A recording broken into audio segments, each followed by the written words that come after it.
I love this Albert Einstein quote. He says, "We cannot solve our problems with the same thinking we used when we created them." And I think so often when we're in the midst of a problem, we get really binary focused, right? Either I can be a great mom or I can be a great business owner. Either I can do this or I can do this.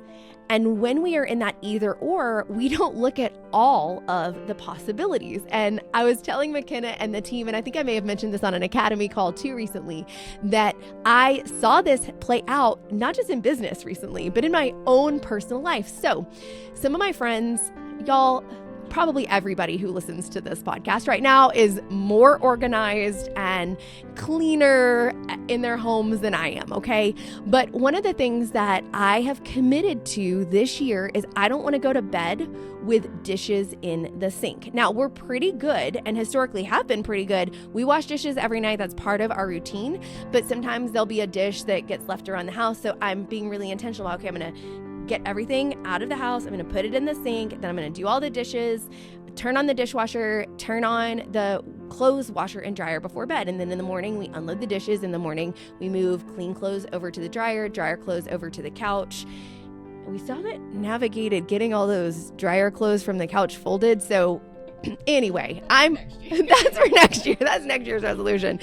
But if you've got a solution for that, by the way, feel free to write in. Let me know. Maybe you could be our guest on the next podcast. But what happened that night is that my husband, we'd eaten a lot at home. We've been eating a lot more meals at home. We love cooking. We're trying to be extra healthy, right? Kick off the new year, right?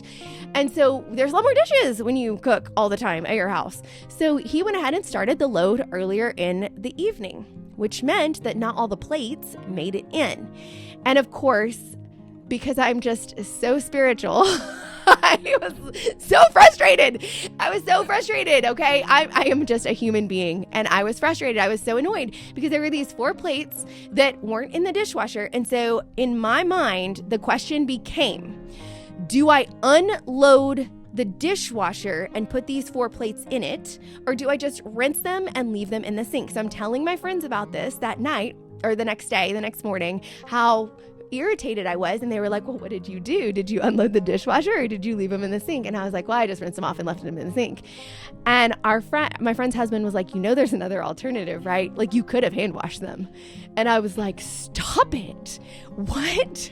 There was. Or, there's even another option. Actually, after I thought about that, I could have just left them in the sink dirty, which was not an option for me, but that it totally was an alternative. There were alternatives. I could have hand washed them. That thought never even crossed my mind, because in my mind, I was thinking either this or that. And I think one of the benefits of groups like our mastermind and the Business with Impact Academy is that we have the opportunity when we're in community to ask questions and get new perspectives. If I called my friend that night, I would have had a new perspective. Or if I would have just simply asked myself a better question. So a better question wasn't, should I do the dishes or not? It's, what are all of the options for me? And then which option do I choose? And when presented with all the options, I still wasn't going to hand wash the dishes, y'all. Can we just be honest? Like, that just was not happening. So I still would have chosen my solution, but at least I would have thought through all of the different solutions and approached it from a completely different place. So does that, McKenna, for you, does that help kind of explain the difference between focusing on it from one place and focusing on it from the realm of possibilities, operating from the realm of possibilities instead of problems? Yeah, absolutely. And I think that, like you said, goes a lot into how we function in the academy and just helping people as they make that journey from the mindset of, I'm just a business owner, or even just a hobbyist, like we've talked about before, and really taking them to empowering them and giving them that I'm a CEO, like I operate my business, and giving them the tools and the confidence and the community to be able to really usher them to that place. So yeah, I think that works perfectly. Yeah, it reminds me of one of the questions that we got on one of our recent coaching calls, where somebody came in and they said, hey, I want to do a 5-part video series. And what I'm trying to decide is, do I drip the videos every 2 days? Or do I drip them like all on a specific day? And it was like, well, there's a few other options, right? And so we got to share what are those other options. And actually, when presented with some other alternatives, our Academy member made a decision to do something completely different than what she had originally anticipated. But when we get stuck in that either or, and now that you're listening to this, you're going to start to notice that as you see a problem, so often it's either or. We're naturally wired to think that way.